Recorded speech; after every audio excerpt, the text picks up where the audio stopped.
आज लोगो और mascot launch के इस अवसर पर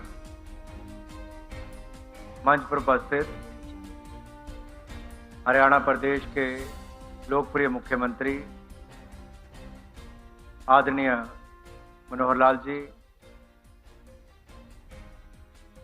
मंच पर उपस्थित विधानसभा अध्यक्ष आदरणीय ज्ञानचंद गुप्ता जी, हरियाणा के उप मुख्यमंत्री मेरे प्रिय मित्र दुष्यंत चौटाला जी, ऊर्जावान युवा कार्यक्रम और खेल मंत्री भाई संदीप सिंह जी,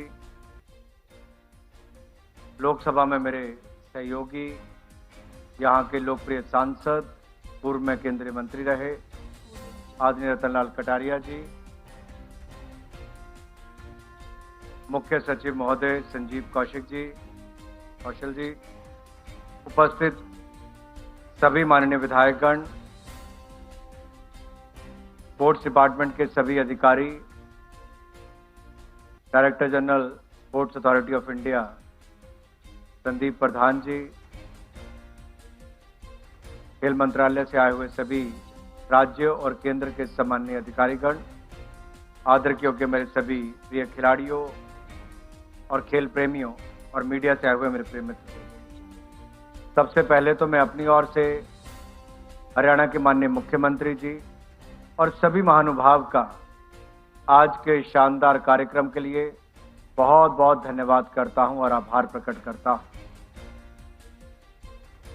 धाकड़ मैस्केट तो है ही, कार्यक्रम भी धाकड़ ही लग रहा है और खेल भी धाकड़ ही होने वाले हैं। और खेलो इंडिया यूथ गेम्स या खेलो इंडिया की सोच माननीय प्रधानमंत्री मोदी जी की कल्पना है कि खेलों में भारत को आगे कैसे लेकर जाना है। चौथा खेलो इंडिया यूथ गेम्स हरियाणा आयोजन करने जा रहा है। चौथा भी है, 4 तारीख को शुरू भी होगा। और मैं ये तो कहूंगा, है तो क्रिकेट की भाषा की चौका लगाने वाली बात है, लेकिन अगर हरियाणा की बात करूं तो आयोजन की बात हो या खिलाड़ियों को तराश कर देश के लिए मेडल जीतने की बात हो, अगर देश में सबसे अव्वल नंबर पर कोई राज्य आता है तो उसका नाम हरियाणा है। अभी हाल ही में खेलो इंडिया यूनिवर्सिटी गेम्स का बहुत सफल आयोजन बेंगलुरु में हुआ। 208 यूनिवर्सिटी से 3,900 खिलाड़ी पार्टिसिपेट कर रहे थे और स्पोर्ट्स स्टाफ, रेफरी और बाकी सब आयोजकों को गिना जाए तो लगभग 7500 लोग वहां पर थे। ये अपने आप में एक बहुत भव्य आयोजन। और जैन यूनिवर्सिटी जिसने कर्नाटक सरकार के साथ मिलकर उसका आयोजन किया, उन्होंने इसको पहली ग्रीन गेम्स के रूप में भी आयोजन किया। प्लास्टिक का यूज ना हो तो रिसाइक्लेबल हो, और हर तरह से प्रयास किया कि उसको सफल किया जाए। इन खेलों में 2 नेशनल रिकॉर्ड टूटे, जो अपने आप में बड़ी बात है कि हमारे पास यूनिवर्सिटी स्तर पर इतने बढ़िया खिलाड़ी हैं कि आज वो राष्ट्रीय रिकॉर्ड भी तोड़ रहे हैं। तो पिछले खेलो यूनिवर्सिटी गेम्स का, खेलो इंडिया यूनिवर्सिटी गेम्स के 76 रिकॉर्ड तोड़ने का काम इस बार की यूनिवर्सिटी गेम्स बेंगलुरु में हुआ है। यही नहीं, अगर देखा जाए 2 नई ट्रेडिशनल गेम्स को इस बार उसमें शामिल किया गया था, मलखम को और योगासना को। ट्रेडिशनल गेम्स है, एक तरह से मैं कहूं कि मंत्र मुग्ध कर दिया था। तो मलखम ने, योगासना ने, जो लोग जितने दर्शक स्टेडियम में थे, एक तरह से लगता था कि पलक भी झपकना नहीं चाहते। इतना आकर्षण हमारी अपनी ट्रेडिशनल गेम्स का था। इसको देखकर हमने निर्णय लिया है कि हरियाणा में होने वाली खेलो इंडिया यूथ गेम्स में 2 नहीं 5 ट्रेडिशनल गेम्स को शामिल इसमें किया जाएगा। और इसमें थंगटा हो, गटका हो, मलखंब हो, योगासना हो, पैरापटू हो, ये सारी गेम्स का यहाँ पर आयोजन भी होगा और हरियाणा के लोगों को इसको देखने का और पार्टिसिपेट करने का अवसर मिलेगा। चौथी बार गेम्स हो रही हैं। सबसे पहली बार दिल्ली में हुई, फिर पुणे में, गुवाहाटी में हुई और सबसे बड़ा कंटिंजेंट कहीं पर आ रहा है तो 8,500 खिलाड़ियों का हरियाणा में होने वाली यूथ गेम्स में, खेलो इंडिया यूथ गेम्स में आने वाले हैं। मित्रों, हम सबका प्रयास है कि इन ट्रेडिशनल गेम्स को प्रिजर्व भी किया जाए, प्रमोट भी किया जाए और मैं आशा करता हूं यहां पर हमारे जो मीडिया के मित्र होंगे, जब बाकी ओलंपिक गेम्स का आयोजन यहां पर हो रहा होगा, जो ओलंपिक में खेली जाती हैं, एशियन गेम्स, कॉमनवेल्थ गेम में, उसके अलावा ट्रेडिशनल गेम्स को भी जितना हमारा मीडिया महत्व देगा और जितना सोशल मीडिया पर भी आप लोग शेयर करेंगे, उतना ही हम उनको लोकप्रिय देश और दुनिया में बना सकते हैं। हम सबका प्रयास है कि फिटनेस को बढ़ावा दें, तो फिट इंडिया को भी प्रमोट करने का काम मोदी जी ने किया है। फिट इंडिया मूवमेंट चलाई है, fit India mobile app launch करने का काम किया है और यही नहीं, ट्रेडिशनल स्पोर्ट्स को इनकलकेट करना, इनको इंट्रोड्यूस करना, प्रिजर्व करना, प्रमोट करना, सब हमने करने का काम किया है। लेकिन जब तक जन भागीदारी नहीं होती तब तक जन आंदोलन वो नहीं बन सकता है और हरियाणा से अच्छा राज्य कोई नहीं हो सकता था इन गेमों को उसमें शामिल करने का। और जिस तरह से हमारे ब्रॉडकास्ट पार्टनर स्टार ने, डिज्नी स्टार ने जिस तरह से पिछले कुछ वर्षों में खेलो इंडिया गेम्स को बढ़ावा देने का काम किया है, मैं इस मन से स्टार, डिज्नी का भी बहुत बहुत आभार प्रकट करता हूं कि टीवी एक बहुत बड़ा माध्यम है इसको दुनिया तक पहुंचाने के। और इसी तरह से हमने कुछ दिन, 5-7 दिन में ही हमने प्रयास किए तो नए स्पॉन्सर ऑन बोर्ड आए। एसबीआई बैंक टाइटल स्पॉन्सर के रूप में आया, ड्रीम स्पोर्ट्स वहां पर आए, पीएनबी बैंक साथ में आए। हमारा प्रयास है कि अगले कुछ दिन और बाकी हैं, ऑन ग्राउंड एडवर्टाइजमेंट के लिए कुछ और लोग आगे आएंगे तो उसमें हमें फायदा मिलेगा। जहां तक खेलो इंडिया यूनिवर्सिटी गेम्स और यूथ गेम्स की बात है, बहुत सारे खिलाड़ी ऐसे हैं जो यूथ गेम्स में चुने गए और उसके आते आते वो एशियन गेम्स, कॉमनवेल्थ गेम्स में खेले और कई तो ओलंपिक्स गेम में खेलने का नंबर भी आया। ये पिछले 4 वर्षों में करने का काम किया है। ये ताकत खेलो इंडिया की है, इस ताकत को हमें आगे और बढ़ाना है मेरे भाई और बहनों। हरियाणा जनसंख्या की दृष्टि से तो शायद देश का 2% ही आता होगा, लेकिन अगर इनकी भागीदारी देखी जाए तो 30 स्पोर्ट्स पर्सन हरियाणा से थे, जो ओलंपिक के 127 खिलाड़ियों के कंटिंजेंट में 30 खिलाड़ी हरियाणा के थे, जो लगभग 25% बनता है। यह अपने आप में बहुत बड़ी उपलब्धि है।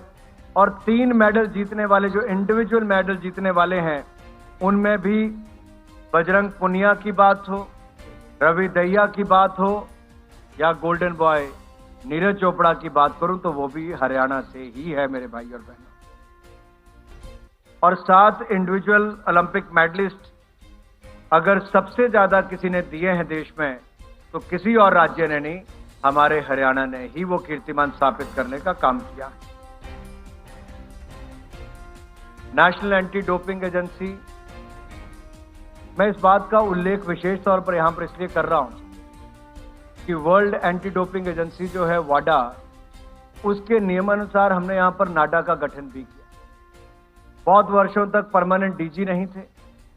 भारत सरकार के एक सीनियर ज्वाइंट सेक्रेटरी को, ऋतु जी को, इनका डीजी नाडा भी लगाया गया है ताकि खिलाड़ियों में जागरूकता भी हो कि ड्रग अब्यूज ना हो, खिलाड़ियों को और उनके करियर को कोई दाग ना लगे। हमारा प्रयास रहेगा, हमने यूनिवर्सिटी गेम में भी खिलाड़ियों को बहुत जागरूकता फैलाने का काम किया है।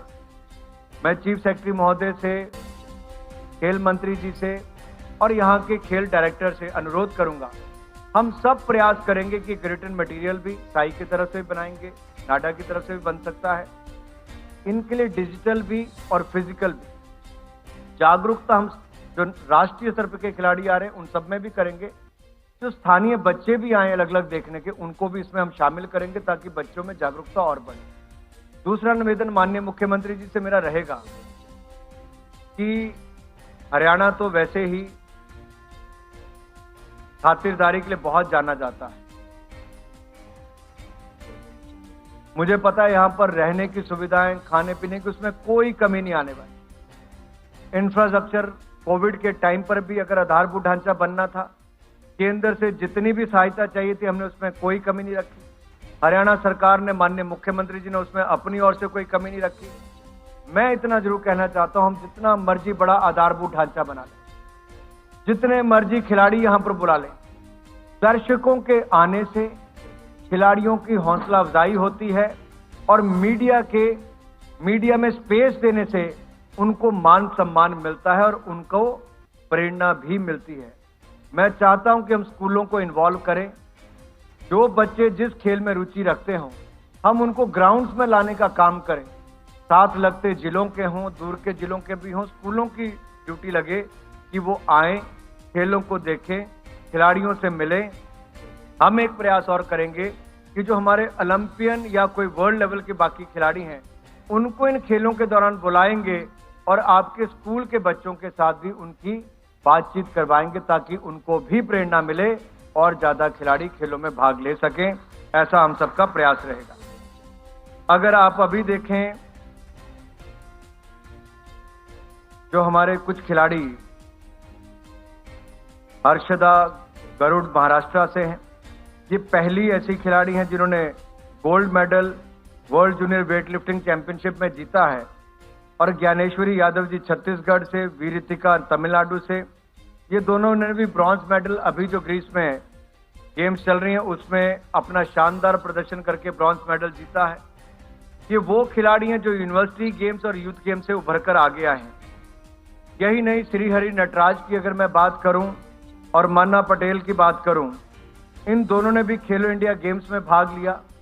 2018 में इनको पिक किया गया था स्कूल गेम्स में और उसके बाद चलते ओलंपिक्स तक ये पहुंचे और इस बार यूनिवर्सिटी गेम्स में भी इन्होंने कई मेडल जीतने का काम एक बार फिर किया है।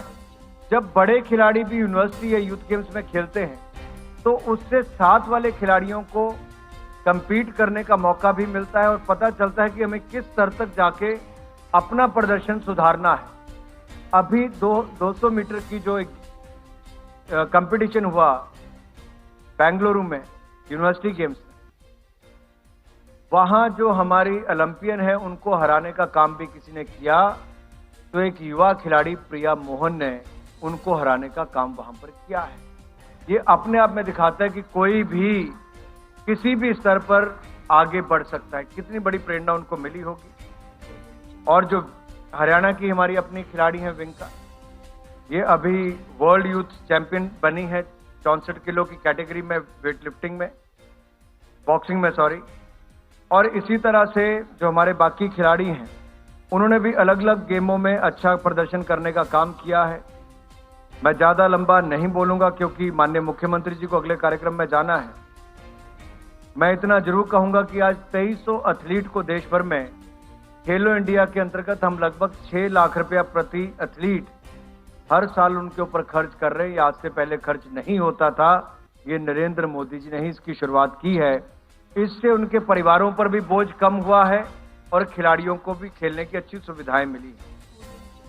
खेलो इंडिया के अंतर्गत ही जो युवा एथलीट्स हैं, यंग एथलीट्स हैं, उनके ऊपर लगभग 140 करोड़ रुपया हम खर्च कर रहे हैं।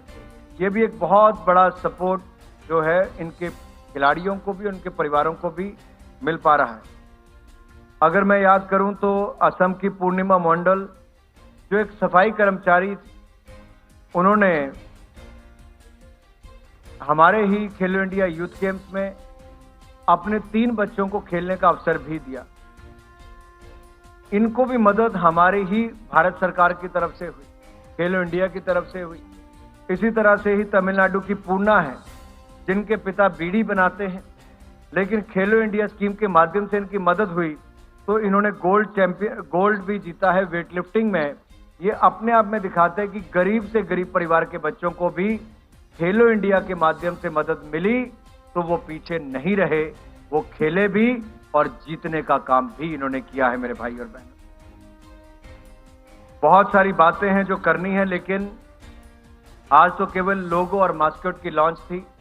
मैं इतना ही कहूंगा कि माननीय मुख्यमंत्री जी, उप मुख्यमंत्री जी, स्पीकर महोदय, माननीय मंत्री जी, आप सब आज के कार्यक्रम पर आकर आपने इसकी शोभा बढ़ाई है। लेकिन हमें एक बात को याद रखना है कि प्रधानमंत्री मोदी जी यूनिवर्सिटी गेम्स को वर्ल्ड यूनिवर्सिटी गेम्स के मुकाबले का खड़ा करना चाहते हैं। और जिस तरह का आयोजन इस बार हुआ है, लोगों ने कहा, मीडिया ने कहा, खिलाड़ियों ने कहा कि वो वर्ल्ड यूनिवर्सिटी गेम्स के मुकाबले खेलो इंडिया यूनिवर्सिटी गेम्स का आयोजन इस वर्ष किया गया है।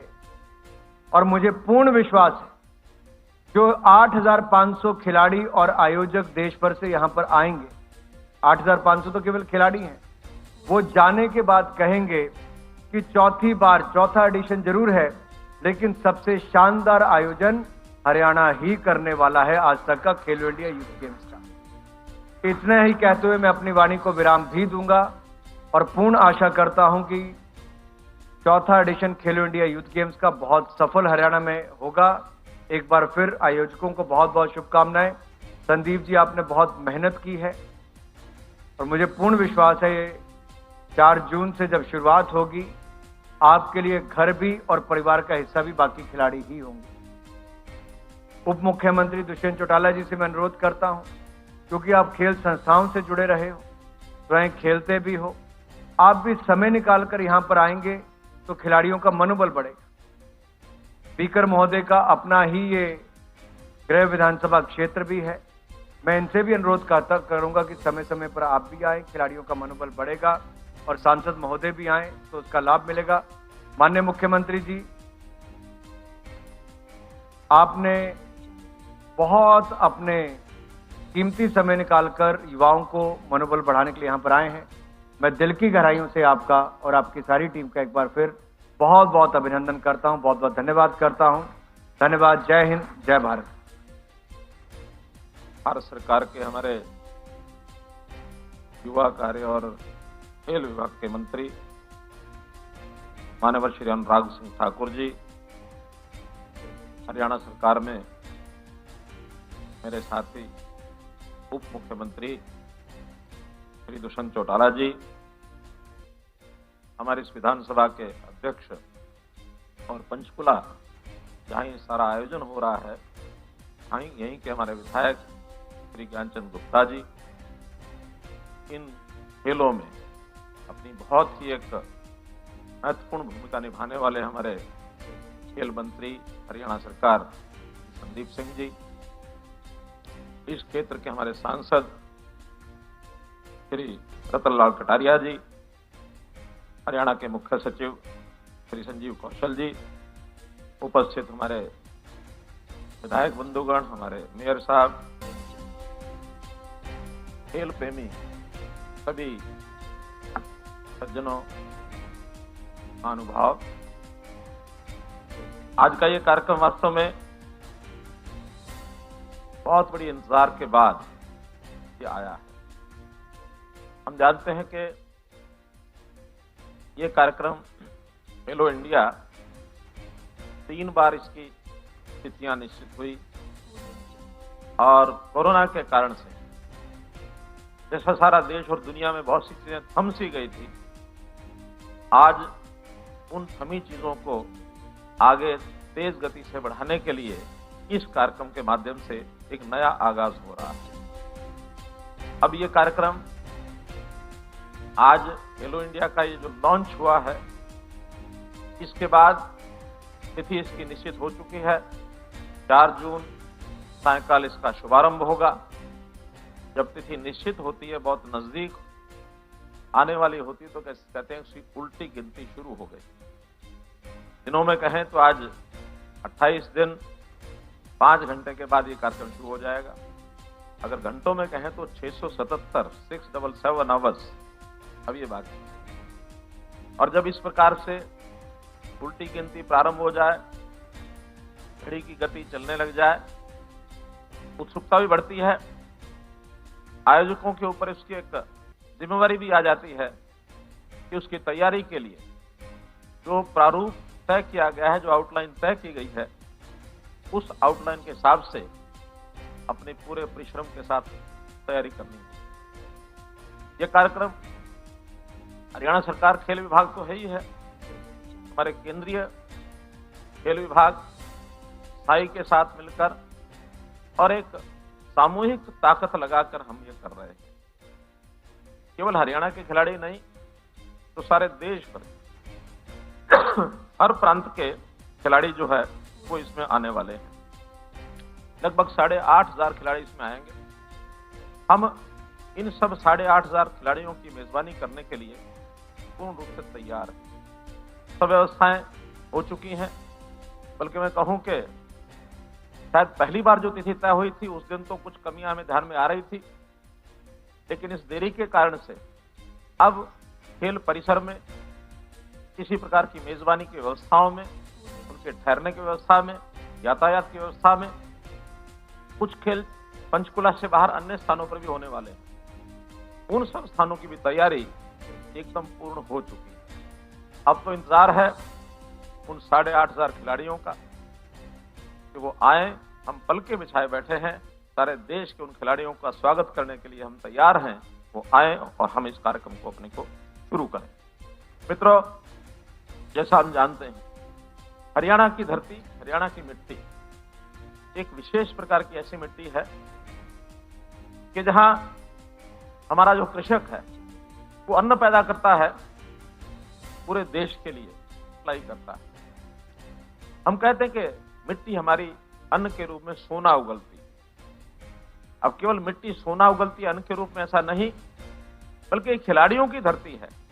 ये मिट्टी ऐसी है कि इस मिट्टी का जो हमारा युवा है, युवती है, वो खेलों में इतना इतना एक बढ़िया प्रदर्शन अपना कर रहा है देश और दुनिया में,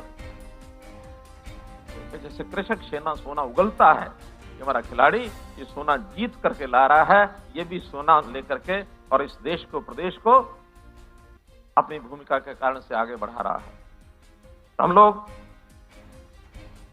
खेलों के महत्व को जानते हैं कि खेल के कारण से व्यक्ति का शरीर तो बलशाली होता ही है,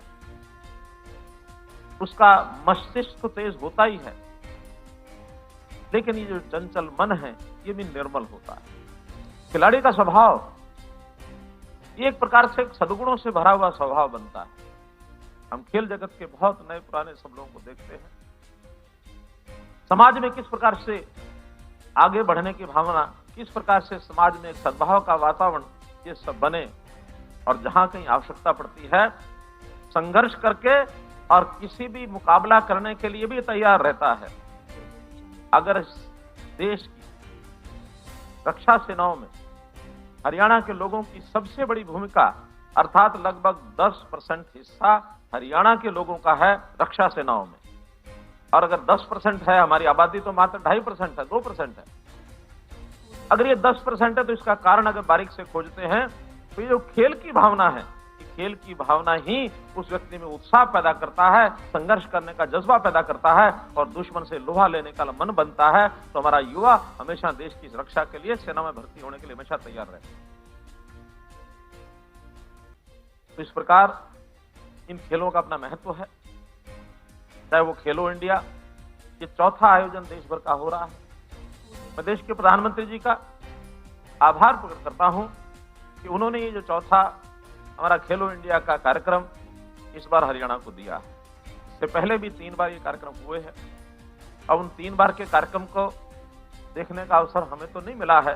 हमारे कुछ खिलाड़ी जरूर वहां गए हैं, लेकिन मैं विश्वास दिलाता हूं हमारा खेल विभाग उन सब का अध्ययन कर लिया होगा उन्होंने, उनसे व्यवस्था में कोई कमी नहीं आने देंगे, उससे बढ़िया व्यवस्था हम करके दिखाएंगे।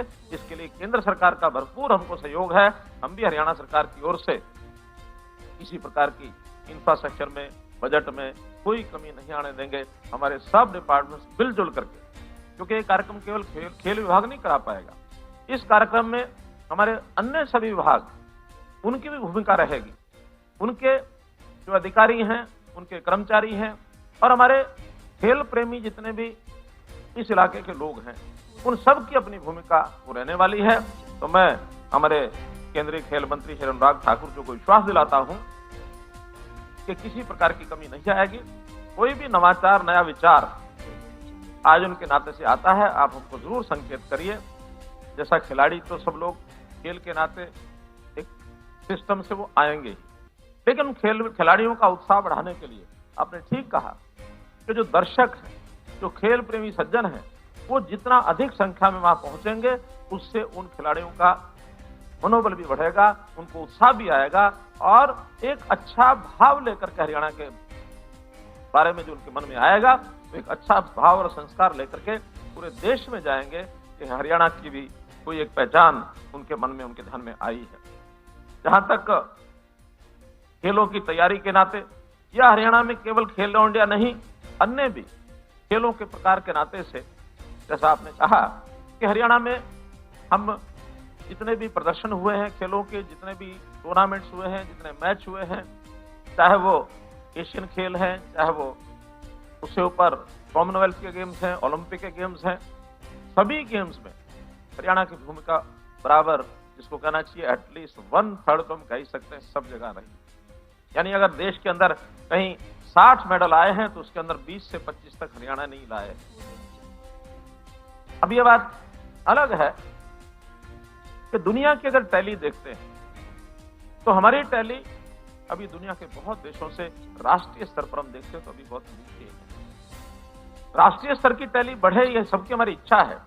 उसमें हम अपनी भूमिका और जोर से निभाएंगे कि राष्ट्रीय स्तर की हमारी टैली ये दुनिया के अंदर भारत देश का नाम और ऊंचा बढ़े।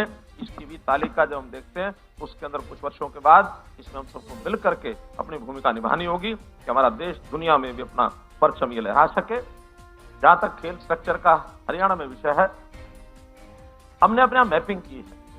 मैपिंग में गांव स्तर से लेकर ब्लॉक स्तर से लेकर जिला स्तर तक जो इंफ्रास्ट्रक्चर नीचे आवश्यक है, क्योंकि प्रारंभ नीचे से ही होगा, वो हमने पर्याप्त बनाना शुरू कर दिया है। बहुत चीजें हमने पूर्ण कर भी ली है। अगर हम कैच दम यंग की एक पॉलिसी के आधार पर चलें तो हरियाणा में लगभग 500 नर्सरीज कोविड से पहले चल रही थी, कोविड के दिनों में बंद हुई। अब उनको दोबारा से चालू करने के लिए हमने अपनी योजना बनाई है। अभी 500 पुरानी जो रुकी हुई है वो करेंगे, लेकिन इसकी संख्या और आगे बढ़ाने के लिए भी खेल विभाग हमारा वो काम कर रहा है। ग्राम ग्राम में हमने खेलों के मैदान, क्योंकि एक समय जब खेलों के अखाड़े होते थे, आज उसमें कुछ कमी आई है, लेकिन नए सिरे से ग्रामीण क्षेत्र के अंदर पंचायत की जमीन पर 2 एकड़ पार्क एवं व्यायामशाला नाम से एक हमने योजना अपनी बनाकर 1000 गांव में चिन्हित किया है कि जहां वहां का नौजवान परंपरागत खेलों के अंदर 5 छोटे छोटे अपने अखाड़े हैं, कबड्डी का कोई खेल है, कोई बैडमिंटन का है, कोई वॉलीबॉल का है, कोई जितने उस 2 एकड़ के अंदर बनाए जा सकते हैं, ये हमने प्रारंभ कर दिया है। लगभग 550 उसमें से पार्क एवं व्यायामशाला बन चुके, तैयार हो चुके। हर जगह हम योग का शिक्षक भी देने वाले। इस बार हमारा योग विभाग 1000 योग शिक्षक, इनकी भर्ती को चालू कर दी है, बहुत जल्दी वो प्रारंभ हो जाएगी। तो ऐसे प्रारंभिक जो भूमिका है वो इन छोटे स्थानों से शुरू होगी। फिर हमारे स्टेडियम लगभग 550 स्टेडियम जैसे हैं जो किन्हीं कारणों से बन तो गए लेकिन उनकी संभाल नहीं हुई।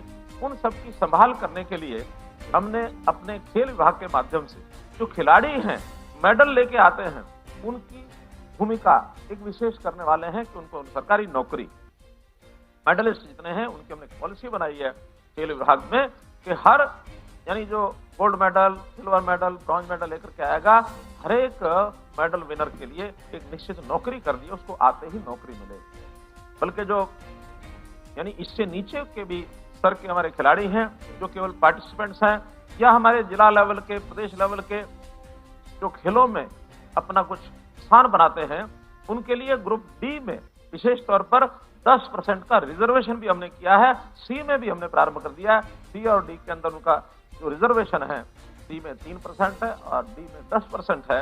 ये रिजर्वेशन भी उनको दे रहे हैं ताकि खिलाड़ी अपनी आजीविका के लिए, उसको परिवार चलाना है, उसके लिए भी कुछ वर्षों के बाद उसको एक अवसर अपना ये मिल जाए।